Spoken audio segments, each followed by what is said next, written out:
There he is. Hey, Coach, how are you? I'm good. Thank you for having me. Oh, you're always welcome here. Thank you for coming back again. The first time I had you on a few months ago was when you were just hired as the head coach of the Tamaraws. And here you are now, weeks away from your UAAP coaching debut. Am I right that you're currently in your apartment near FEU right now? That's where you're recording this episode from? Yes, I am. I'm in my apartment right now. There's my place. I'm here just hanging out and just came back from a trip to Subic. We had a team building event. It was really wonderful. Had the guys get away and get out of town. We actually had a nice practice as well as get a chance to spend some time on the beach and get ready for the upcoming season. Oh, that's amazing. I'm happy to hear it. Of course, team building very essential before a UAP season begins. And just letting you know, Coach Sean, for those watching this on playback live right now as we're recording, there are some Alaska fans who might be curious about your Alaska days, and they will be able to ask those Alaska questions shortly. But first, Coach, I want to go back to the last few months, right? The first time I had you here on the show, you were getting started with FEU. You hadn't met the players yet, you hadn't arrived yet. And all your plans about what you wanted to do leading this basketball program back to prominence was theoretical. And now you've had the chance the last few months to put that into practice, to make it reality, to start building and imposing the culture that you want the players and coaches and everyone to follow. So, given how the last few weeks, the last few months have gone, what can you say are already the major differences in this FEU program since you have arrived? Well, I'm very lucky that we've had some talented guys already in place here at the university. There were some good veteran players in George Bautista, Royce, and Cholo. Some older guys that are already here that were pretty solid, and we also have Aaron. So we have some good players, veterans that are already in place, and then a crop of really upcoming young freshmen is coming into the play with VJ Prey, John Ray, Fossil Ol, Jedrick Daw, and even our resident student athlete is Motu. So, and then we added a really nice good Phil Hammond. Adam's going to help us out as well as Jaden. So we understand we're going to be young. We understand that it's going to be a new to a lot of them, and we're going to be patient with our expectations. But we also, we're competitors, and we want to come out and perform right away. So we've really been hitting the gym. We've implemented part of the triangle. We've implemented some of our defense plans, and I have to say I'm very happy where we're at. But I also have to be mindful and understand that we're probably going to be starting 4 freshmen this year, and that's we got to be mindful of that as well. Although we have had success, but they are still freshmen. So, who four freshmen are you starting? That's VJ Pre, John Ray Pasaol, that's Jedrick and one of Adam or Jaden, I'm assuming?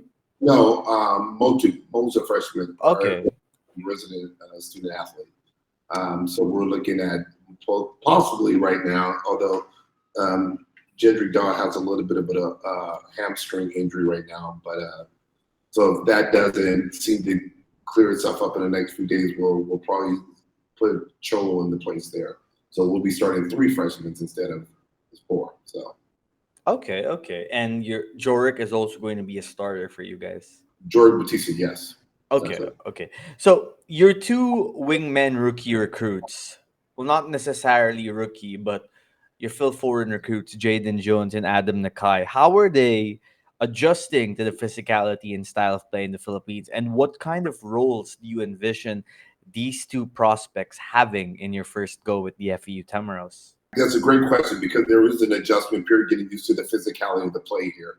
But they have taken the culture they love playing for and playing with the local players, and they've kind of ingrained themselves into the culture here at FU. And that's what's very important to me for any Philham that was coming over.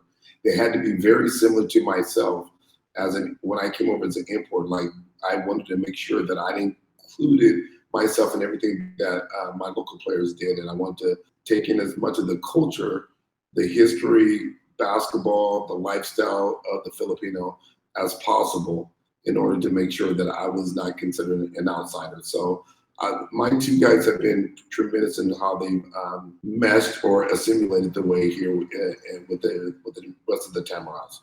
Jaden is a nice piece. We expect some nice things from him. Adam has been spectacular. Adam is a dynamic shooter, a tremendous athlete, and it's been spectacular to watch him mix in with the main group of kids.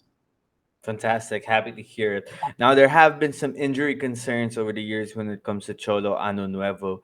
And I would go as far as to say that some of these injuries have been a major reason why I don't think we have seen the totality of his potential yet. Now, he's athletic, he's long, he's big, and we've always seen what he's capable of. But I think to some degree, the injuries have hindered him from reaching that potential. Where is he now health wise? And what kind of season do you envision Anunuevo having for you? Do you see him as one of the go-to fulcrums of your offense where things run, around him? The system is sort of catered to him, or is he going to be more of a role player, plug and play kind of guy? A good question because Cholo's kind of my Swiss Army knife. He can play all five positions. He's extremely athletic. He has a lot of potential. And we pray and hope that this is a season that he's going to stay healthy. He's a tremendous leader. He's a great vocal guy. He mixes like high motivation and no wins to kind of push the guys when we need a little bit extra push from the coaching staff. So my only prayer and hope that he has a healthy season. He can play all five positions. He has a tremendous high IQ. Cholo has the potential to play at the next level if we can keep him injury free. So I'm looking forward to him being a big contributor to our hopefully future success. Happy to hear it. Of course, it's always great to see someone reach their full potential, assuming their health allows them to. And with Cholo, it's always been there. And if he can take that leap, that could possibly propel your team to another level. And that's what I want to talk about next. Now, you did say that you're starting a bunch of freshmen and newcomers to the team. It's a relatively young team with few notable veteran players. Now, we saw in the PhilOil tournament that your team has the capability and the mental fortitude to go up against veteran teams, even of the UAAP. And after LaSalle and UP, it seems like those two Final Four spots are up for grabs. So, do you envision your Tamaraws being a Final Four contender right away this season? Or are you guys, a year away from really making some noise? The competitor in me say that we need to be successful now. The educator in me tells me that I need to make sure I manage my expectations so we don't put ourselves in a state of frustration if we don't show up early. So we're going to take every game day by day, and game by game. We've had some good performances against some of the teams, but we understand Pinoy Liga and some of the other tune-ups, everybody's not full strength at that time. So my goal is to, of course, everybody wants to make it to the Final Four. We want to, for sure, exceed our success. Or I believe we won 3 games last year. I can't remember, but first we need to do better than that first and foremost. Our goal is to win 500, go 500, and then go from 500 and see where that puts us, hopefully, in the Final Four. Okay, okay. Now, one of the reasons why you would make the Final Four or get a 500 record is if your stud rookie VJ Prep plays the way we saw him do in Phil Oil. First question: do you think VJ has gotten even better since the last time we saw him at Phil Oil? And having been around Philippine basketball for a while now, when you think about the players you've seen over the years, who reminds you of VJ's game? VJ's a lot like one of our assistant coaches, Big Pablo, but I think he has a little bit of a smooth game like a Nelson Isaitono, but without the kind of the crazy flair that Nelson played with. But really, honestly, VJ is a very talented kid. He's a very humble kid. He just tries to do everything the right way. And I don't want to compare him to anybody else because he's kind of unique in his own way. Because he's not really a big, but he can play the 4 position. We're actually trying to move him out more to the 3 position where he becomes a mismatch problem. He has the ability to shoot the 3 ball. He can put the ball on the ground. He has a tremendous post-up game already for his age level. And his work ethic is tremendous. He's the hardest working kid in practice every day. So with that, you're only going to get better every day. Of course, and we're all excited to see how much VJ develops as a basketball player because he clearly has the potential to be one of those household names over the next few years in the UAAP and the Philippine basketball in general. And I see you replying to the comments right now, and that's awesome. So you mentioned this to me, and this is a question by RC. Do you see your team being similar to the Michigan Fab Five of the 90s? Is that kind of the energy you're going for with this team, with new recruits, freshmen trying to stir up the UAP season in a different way and maybe make an impact in a way that not a lot of people are assuming at this stage? Yeah, absolutely. I mean, if these freshmen can compete at a high level right now, we're going to put them in the fire. We're going to play. So we're not going to hold them back because they're freshmen and they're young. We're building for not only for now, but we're definitely building for the future. We definitely believe by next year, the year after, we should be in the conversation, be one of the top teams in the league, regardless who's in the mix. What is the roadmap to getting there? What are the habits your team needs to develop on both sides of the floor, specifically to get to where you want to and get to where the UP is right now, the La Salle is right now, the Ateneo teams were the last few seasons? What do you do to get there? So one thing, of course, is talent. But with that, the last couple of meetings I've been having with the players is there's things like this. Like losing doesn't make you a loser. Winning doesn't make you a winner. But losing habits make you a loser. If you are playing the right way, you play the game where and you're creating great habits and you're doing great things as a player, that will entail help you becoming a winner. So there's certain things you have to do to be a winning basketball team. And so that's what we're preaching in practice right now. A scale of 1 to 10, where are you in terms of building winning habits right now? Yeah, it's a daily process, right? It's a daily process. We're always learning. Even at my age, I believe in adult learning. So our players are constantly learning daily. We had a film session not yesterday, but the night before of a game that we won by, I think we won by 25-30. And even in that video we watched, there were so many things we could have did better. So we're going to continue to teach them from video. We're going to continue to work on consistency and doing things the right way. So it's always going to be a daily process because it's sports, right? Because later on there's going to be Adamson giving us their best effort to knock us up, to beat us in about 2 weeks from now. Okay, let's get to some questions now from the audience right now. This one is interesting from Manila Glory. What is your recruitment pitch, especially when it comes to the Phil Ford and standouts? Repeat that again. What is your recruitment pitch, especially when it comes to recruiting Phil Ford and standouts?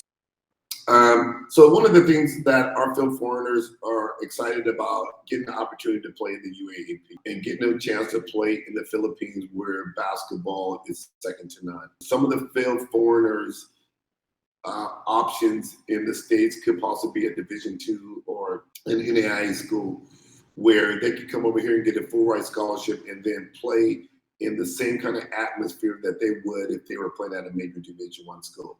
So if you weren't getting recruited in the U.S. by major D1, like I'm telling them, you're not getting recruited by a Duke University, a Michigan, a UCLA, and you're getting recruited by, let's say, a San Bernardino or a Cal State LA, you need to come to the Philippines and experience what it's like to play in a major basketball mecca town. And parents are all for that. And then not only that, you get a great education at FEU. It transfer over into the States. They can get a great job afterwards. And they get a chance to really play basketball and potentially a professional career here in the Philippines and or in neighboring Asian countries now. I'm happy you bring that up because a lot of times when we have a Filipino talent in the Philippines that, shall we say, has the potential and the ability to maybe play for a D2 school or a D3 school or who knows, maybe D1 from time to time, right? The immediate reaction, especially for some of the newer generation Filipino basketball fans, is they have to go there because the experience is incredibly valuable. The trainings are advanced. the recoveries advance, the experience, getting to learn from people of different cultures. There's just so much room to grow from it. And they have a point. They really do. I mean, it does make sense. You think about the training that someone like Kai Soto has done going abroad and getting better as a basketball player. It's great. But at the same time, too, it's not always rainbows and butterflies, is it? Because yes, you might get recruited to a D2 school or a D1 school, but you might see 2 minutes of game time action. You might not see the floor for weeks at a time when you're playing in the NCAA. Maybe it's only in practice where you get reps. And sometimes in practice, maybe you're not even playing with the main squad. So, do you feel that it's not always the case going abroad for a Filipino talent is the best for him or her because playing time is still the most valuable aspect of developing as a basketball player? To each his own. I think everybody's journey is different. I wouldn't tell anybody which is the right roadmap to get their success from. I think there is some benefits of just staying here and staying home and being the star or in your bubble. And then there's also some benefits of going on the road and traveling, but not all travel and playing overseas and playing in the States ensure your immediate success over here. Because one thing that's different here in the Philippines is that the level of physicality, if you're not prepared for that, that can really shock you, especially for our guys, the guys that go over to the States and play, you're not playing with the level of physicality that we have here on a daily basis. So when you come back, you could be behind so many players because you took that journey, because the game is physical here. And now we're looking at the FIBA game and we're looking at things like that. They're allowing the same kind of physicality that we play here in the Philippines. But everybody's journey is different, and I would tell everybody to do their research, do their homework, and then make sure they feel what's right for them in their path. When you first came to the Philippines, do you remember what season was your first PBA season? I know I should be knowing this, but I'm sorry, I don't remember right now. 1989. 1989. Okay. First of all, what was the basketball culture like as a pro PBA player in 1989? How different is it from the culture of basketball now? Well, fortunately for me, I would probably say because my era, I felt I was in the golden era of the PBA in Hmm. the Philippines. And there's for so many different reasons. At that time, of course, in the 80s and 90s, there wasn't so many other distractions that we have now in the country now. For an example, when I first started, we didn't even have cable TV. That was just starting to come out in the mid 90s. And so when you only had your options to watch 5, 6, 7 different channels, and the PBA was the number one watch show in the country, you were walking living legends. And so now, and or if you weren't watching on TV, we played in jam-packed arenas every day. So it's a different now. It's not the same packed facilities. It's not the same following that we had back then, and it's for a lot of different reasons. I just think it's social media. I think we have different entertainment avenues now for the players, and then we have other sports jumping off too, like volleyball and just so many other things that people can watch and get into. But when I played, it was really the PBA or nothing, and a few TV shows and maybe a few movies. But that was your source of entertainment in the Philippines when I played. And now it's just the world has opened up to so many different things. So it's very rare when I played for somebody not to watch a PBA game on TV or live. It didn't matter if it was a young teenage girl, an older grandmother, for sure all the male population, but it would be a very rare situation where they did not watch a PB game or did not know the players. Now, it's different. It's a big difference. Do your FEU players ever ask you for stories or memories from being an import in the PBA? I think it's what's funny for them is we just came back from this trip to Subic, and I think they get a crack out of it that when they see the older Filipino generation, when we left today, asked for pictures with Johnny A and myself, and the older generation are super excited to meet us, and they're almost like kids again. And I think my players are going come on, coach. it's funny because we're still just Coach Johnny A and Coach Sean and them. So That's incredible, dude. That's so fun. So you're working with Coach Johnny regularly with FEU every day? Johnny has other duties, but he's our team manager or consultant. I think his title is. But Johnny's one of my best friends. Him and JoJo and the whole Alaska Aces family. We are all still very close. I lean on them for information and support. I ask them a lot of questions, and I have a great network of people here to help me navigate my way through this journey. That's fantastic. Now, speaking of your Alaska connections, of course, last time we spoke, you did say that you were somewhat aided by the advice of Mr. Fred Uitengsu to join the FEU Tamaraws. And you did say you might find a way to try and convince Mr. Uitengsu to support FEU this UAP season. Where are we at with that? Are we going to see Fred Now, at the UAP games? I like Fred is truly my confidant and one of my trusted friends and one of the closest people who has helped me on my journey.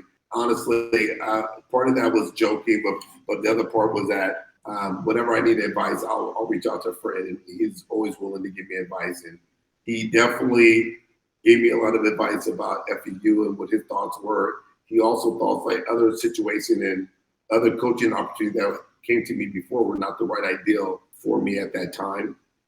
Fred really loved the fact that I had ventured into education and that I became an administrator at a middle school level. And he was really proud of that. And he really did not want me to give that up unless I was in the right situation. Fantastic, fantastic. Now let's go back to your current squad. We have a question that just came in from Denzel. He likes calling himself the Rich Paul of Taft because he is from LaSalle. Whether or not that reputation is earned remains to be seen. We shall find out. But he wants to ask Coach Sean, do you think that the squad, meaning the Tamaraws, are ready to go and compete? I believe is what he means, against the best of the best, or are there things that still need to be unlocked before thinking of a Final Four berth? Yeah, well, we're going to give it our best, and we're going to roll out there, and we're going to compete against everybody. I don't want to make excuses that we're young, but we are young. We have to remember that, but we are talented. So I think, again, myself and management, we have to be very careful how we maneuver and how we put expectations on them. We had the PhilAm Final Four, whatever the three was, at PhilOil Cup, and we have to understand that was the PhilOil was not the UAP, and so we need to be mindful and we don't put too much pressure on them and let the guys perform. I think we will be surprised by the success we can have, but we don't want to put too much on their plate too soon. They are definitely still young and they're still fresh out of high school. Would you say you yourself were surprised by how quickly, the impressive play of your team came together at Phil Oil? Did you think you were going to play that well, making it all the way to the semis, or were you even surprised yourself that you guys performed really great? Yes and no, but I know that my mindset is I'm a winner and I expect to win every time I step on the court. So honestly, like I'm still in the process of learning a lot of it. So I'm still in the process of learning of the teams. Like at this stage, I still don't know all the players on the other team. Where I'm at my best is when I know everybody on everybody's roster. So, and I'm still going to get there, and I got 2 weeks to continue to prepare. I just felt like we kind of done some good things to put our offense into place, and it kind of saved us. But I think there's so many areas of improvement for us. So I don't know. I don't know if I was surprised. I just think like you play the game. You go out there, you always have a chance to win if you play right. Now, you opened the season up against Adamson in season 87, and a lot of times how far a team gets in the elimination round is determined by how quickly they start with the wins racking up and building those winning habits. It's easier to secure a playoff spot in the UAP when you start off with a good record in the first round, as compared to if you struggle off the gates and then you play catch up the rest of the eliminations, and towards the end of round two, you're not yet certain if you're going to make the final four or not. And here you are, the pressure is mounting. Every game feels like win or bust. And there are other teams that are going through the same thing, right? With that said, is a quick start to this UAP season integral to your team's success, in your opinion? Yeah, but again, we're going to be very similar to our Alaska tradition, the way we were at Alaska. We're not going to get too high. We're not going to get too low. Again, if you lose a game, it doesn't mean you're a loser, but let's correct what we had to fix. If we win, doesn't you could have won a game by luck. So we just want to continue to work on great habits that will produce a winning formula. So we're not going to get too high. We're not going to get too low. Of course, we'll celebrate in the moment of the win, and we'll try not to get too low on the loss. So and then we'll move forward to the next one. But sports, the way it works with basketball, you have to take it day by day, game by game. Given the maturity required, basketball maturity required to implement the triangle, an offense that even Coach Tim Cohn has admitted to not exactly be the simplest of strategies, have you had a difficult time getting the triangle to be understood by players who are still in their teenage formative years? Well, I am not a purist in running the triangle, so I'll be honest with that. And so I'm a cheat sheet guy, triangle teacher. Okay, so meaning most people who run the triangle that run the triangle, a lot of people don't do it anymore. Besides Coach Tim and probably myself, it's a read and reaction offense.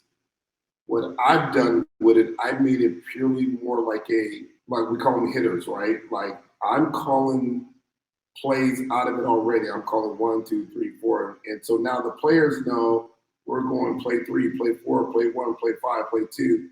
We all know what we're doing. So we're doing the movement of the triangle, but we already know we're trying to get the ball to that moment, if that makes sense. Instead of going pass, read, now go, now play, now catch. And that's how it's supposed to be done, but it allows me to get the ball back in the hands of the players that I want to create the shots for. Interesting. Now we have a great basketball query here from Miles Devesa. Miles wants to ask, Coach, do you think VJ Pre could be a great pinch post option in the triangle offense? What do you think? 100%. He is the premier type of player for the position. Okay, Premier. we have spoken a lot about what makes VJ a good player, why we're excited to see how he develops, and why we think he's going to be a key factor in how far FEU could potentially get this season and the seasons to come. But as a coach, I'm sure you also see what are the areas of the game that VJ can still work on? Where can he improve as a player and as a person? So when you think Well, about the areas where VJ has to improve, what comes to mind? Well, I think just the mindset right now, getting him to be more of a 3-man now. I think his whole high school career, he's been like a 4 or a post up or a 5-man. And so, he's about legit 6'3", 6'4", and getting his mindset to understand, like, in order for him to be like a high major pro player, playing the 3 position would be dynamic for him. So, and I think that's another part of thinking outside the box. We want to move VJ out to the 3-man. Fantastic. Happy to hear it. Now, if anyone wants to ask more questions, feel free to send them over. If you even want to come on the stage, go ahead. Let's get to another question here from Fran. Fran wants to ask Coach, can you recall the first time that Coach Tim introduced the triangle offense and what it was like to learn that offense? Yeah, I think it was probably when we started learning in 1993. Sorry about that. In 1993, we started putting more of the triangle offense in because in 91, 92, 90, it was isolation, JoJo, isolation, Sean Chambers, get out of our ways and let us go. And it's just like, just like Michael Jordan, you had to have your superstars buy into it in order for the other players to fully commit to it. And so JoJo and myself, we were all in with the triangle offense when Tim decided to implement it into our Alaska system. And for me, like I've always been like a very coachable kid growing up, and I've always followed whatever my coach asked, and so that was easy for me to be like, sure, that's what you want, that's what we're doing. Have you come across players in FEU that you would say you wouldn't exactly call coachable, and how do you deal with a situation No, like that? no, I think that's been my biggest, easiest transition to come to the Philippines is that all the players are beyond respectful. They're so kind. They're disciplined beyond disciplined guys. And every time I walk in the gym, every kid gets up and greets me good morning or good afternoon, coach. It has been an absolute phenomenal experience on my end as well. Just to be here, I'm very honored to be in this situation. Are you also going to play a part in the FEU high school program when the junior season starts? Well, eventually, I think that's the natural progression, right? Because if we're building for the seniors every time, there needs to be a hands-on how that pipeline is working its way up there, and even if it's just the development process as well, you know. But first thing first, get acclimated to the UAP, get acclimated to the senior team, and build from there, and then start working your way down to do your pipeline. It's very similar to what I do in my club program back in the States. Fantastic. Now, we talked about the offensive side of the basketball earlier.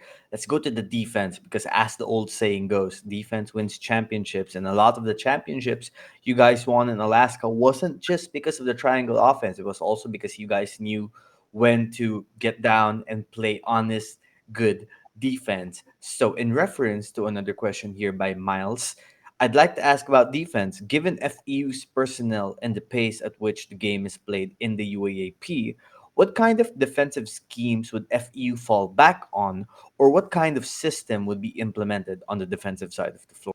Every game is going to be different. Every play team is different. What we're going to do with UP is not going to be the same we're going to do against, let's say, UST. So there's going to be different game plans for every team, but we'll be very solid in what we're doing defensively. But I don't want to give you all my secrets and then get all passed off to Coach Tapp could be watching or Coach Nat, you know. Right. Yeah.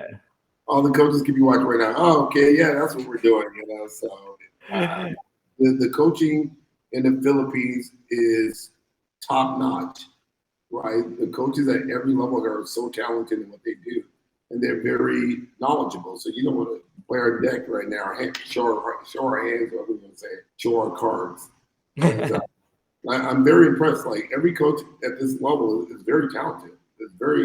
Players are very coached up extremely well. There's no team out here that's not coached up. Happy to hear it, and that's so true. I mean, the coaching, the skill training, the recovery, the advancements in basketball in the Philippines alone, it's quite remarkable how it's progressed over the last few years. And to think where it could be even 10 years from now, maybe even 5 years from now, it just goes to show that the room for growth the players are going to have years to come, it's going to be sensational. And that starts a lot with trusting science, data, research, and like you've said, coaching. Now, I want to get to this because you replied to this in the comments section.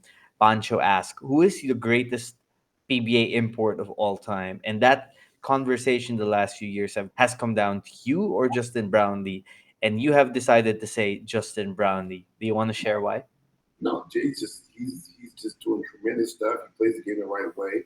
He's representing the country at the highest level, and he's just a great guy overall. And I just love watching him play. What is it about Justin's game that people might not see, but actually makes him a stupendous player? I mean, we see the scoring, defense, playmaking, the size, but what is it that the untrained eye might not see, but you coaches recognize right away, and you're like, "Ooh, I he's a think great it's player." the way that he blends in with his teammate. Although he is a star among stars, he doesn't portray himself that way in practice or in games or at dinner, at lunch.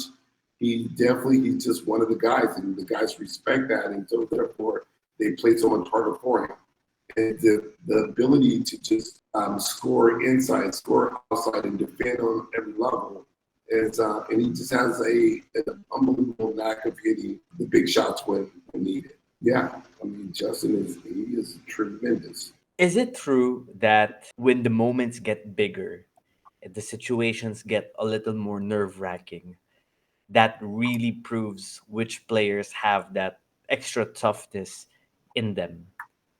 Do you believe in that concept, or do you believe that no matter the sequence, the situation, the moment of a basketball game, it's basketball, whether it's the first quarter or the fourth quarter? Or do you really believe that as the pressure stacks up, as you get from the second to the third to the fourth quarter, things change a little bit? Again, that depends on individuals. I felt like my biggest strength in success as an administrator, my biggest strength in success as a coach, has been able to be calm amongst chaos. And I'm teaching that to my players all the time. At all times, we stay even no matter the situation of the game, the situation of the crowd, the the energy that's brought into the arena, negative or good, you must continue to maintain your level of composure and have a sense of calmness in amongst chaos. Is that something that you can train and develop over the years with specific practices, or is that something that you just go through with experience and then it sharpens your will? Well, I think some players are innately like built that way inside them. Some players are just naturally calm within themselves. I think that can also be energy can be transferred over from your coach and your coaching staff. So as the coach stays calm, most players will stay calm. If the player gets animated, the player will get animated. I'm telling my players all the time, I want you to match my energy wherever it's at. So there may be a time when I'm getting animated because I want you to pick up your energy and get a little bit more feisty. But if at all times, if I'm staying even keeled and just going to allow the game to process its way and let us figure it out, then I want you to maintain your energy there as well. Fantastic. Now we have about a few more minutes here left with Coach Sean Chambers. He has been so awesome so far answering these questions.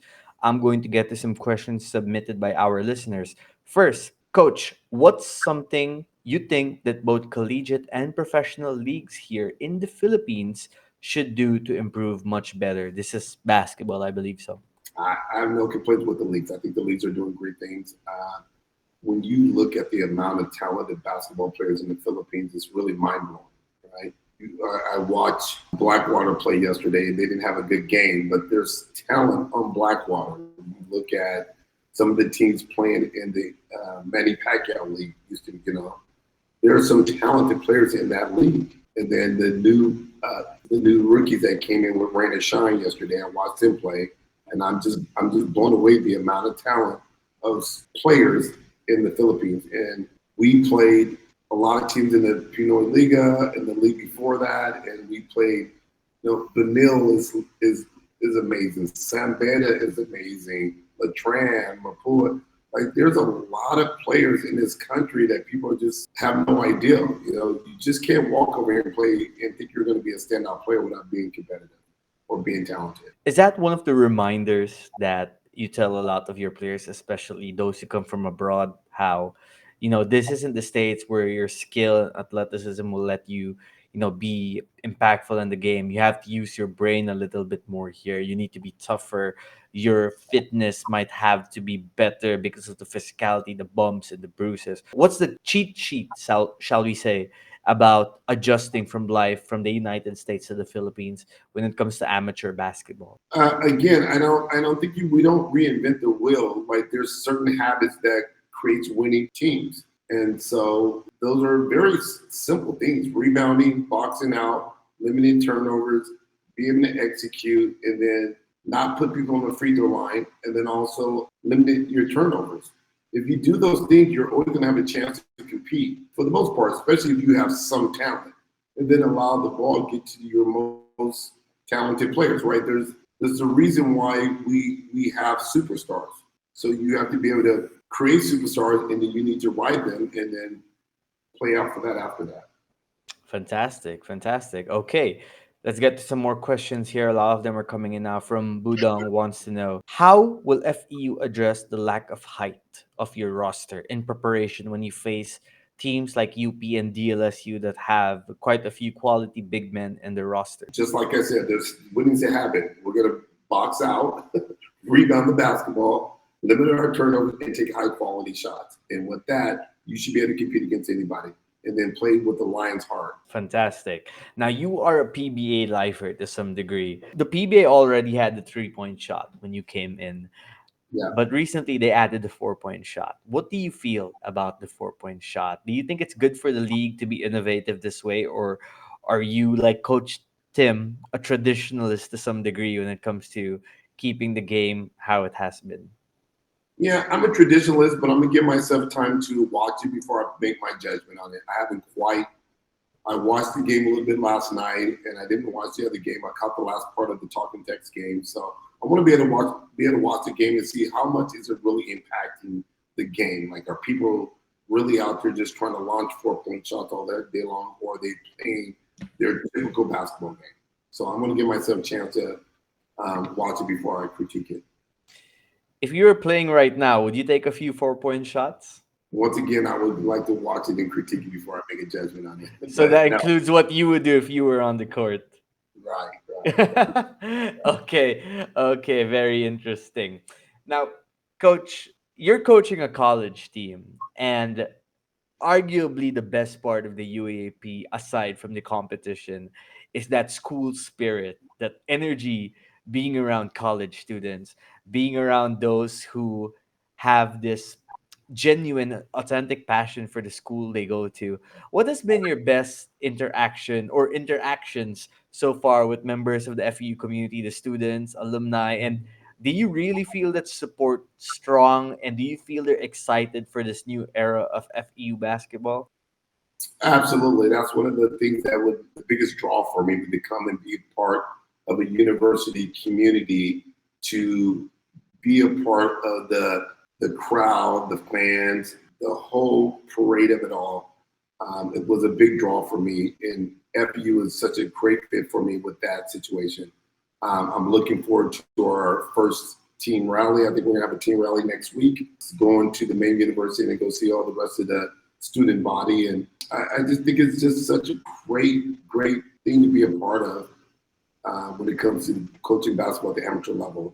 That's really, man. When I was here as a player, I used to just be in awe of watching a college game and then watching their alumni support, student body support, and everybody get up there and doing their school song. I mean, it really used to just touch me to my core. Fantastic, fantastic. And FEU, when they have a competitive team, they really show out for that squad. Even when they're not winning, you can feel that FEU support. I remember back in the day, 2014, an FEU versus NU finals broke the record for most attendance in the Smart Araneta Coliseum, which I thought Yes, was fantastic.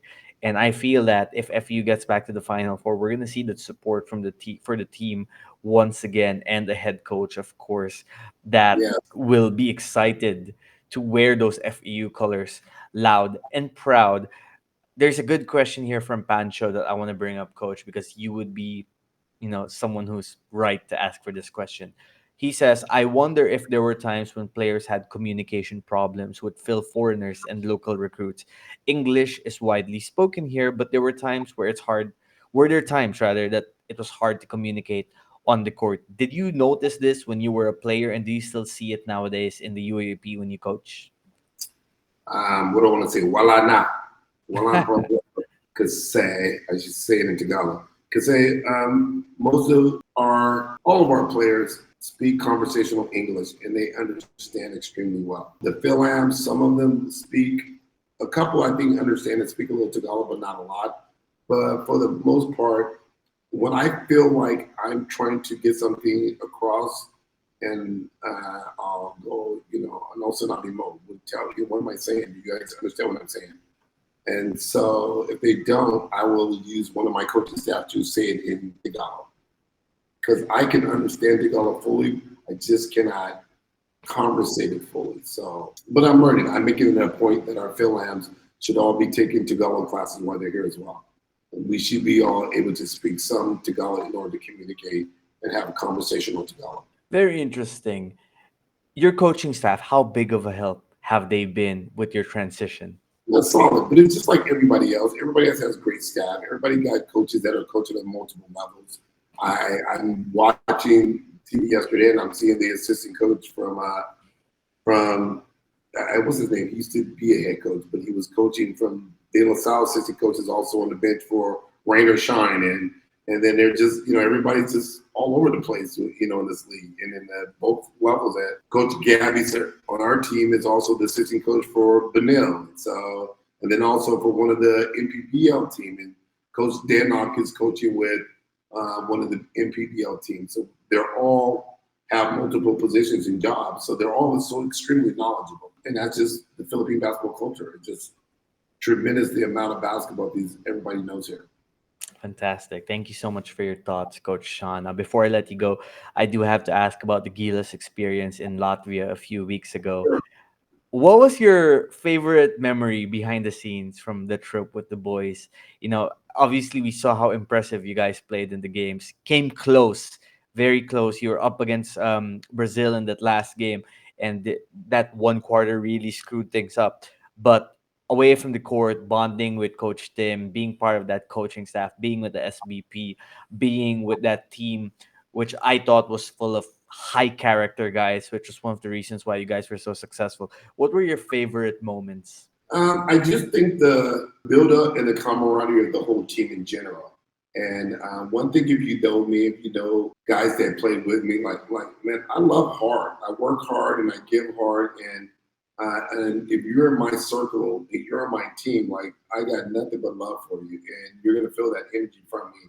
And so that energy that we all had together on that journey from early morning. Like people don't know. We're one day when we left Turkey, we had to get on a plane at 3 o'clock in the morning and get to Poland. And we got to Poland at 7 or 8 o'clock in the morning. Then we did a visit the camp. And then we had practice.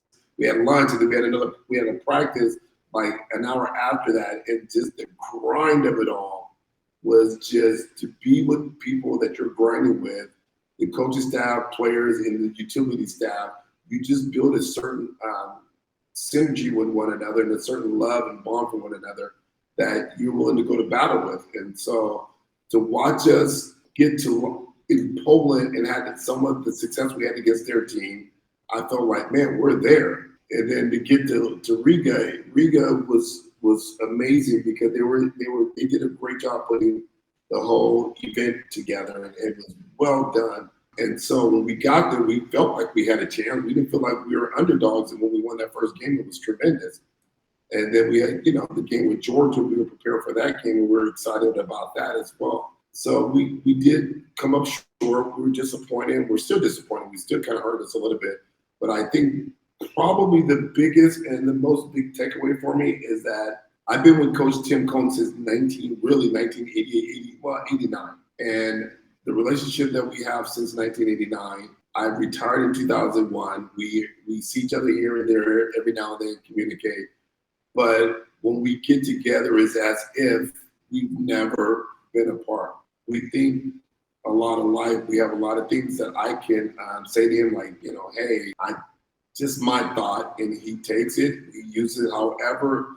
But the connection that we have is like, it can't be put into words. It's just such a great connection that we have with one another from the journey, the battles we've been in together all these years, and knowing what his expectations are for players and staff, and I'm able to relay that to some of the players as well, and just read his energy as too. Like sometimes he needs a moment of silence, and sometimes he needs somebody to go, hey, give me something, and I know that about him, So that was really an amazing experience for me to be in that journey with Coach Tim Cohn. Fantastic. Can we expect you to be part of the staff for the Gilas window in November, or will you be fully with FEU at that point? Yeah, so FEU has given me the blessing so I can be with the Gilas during whenever we have windows. I can join the team and be part of the journey. So that is the plan. Fantastic, fantastic. Well, Coach Sean Chambers, thank you so much for your time. This was a great basketball discussion. It was awesome to get an idea of what we can expect from FEU this season, and for you to share stories about your time playing and also at Gilas. Such an honor. Thank you for your time, Coach Sean. Thank you for interacting with the listeners. Manami salamat po to all the people out there watching. And thank you so much. And we're looking forward to having a really fun UAAP season. For sure. Thank you, Coach. I'll see you at the games. Until then, God bless. Wishing you all the best. All right, salamat. Thank you.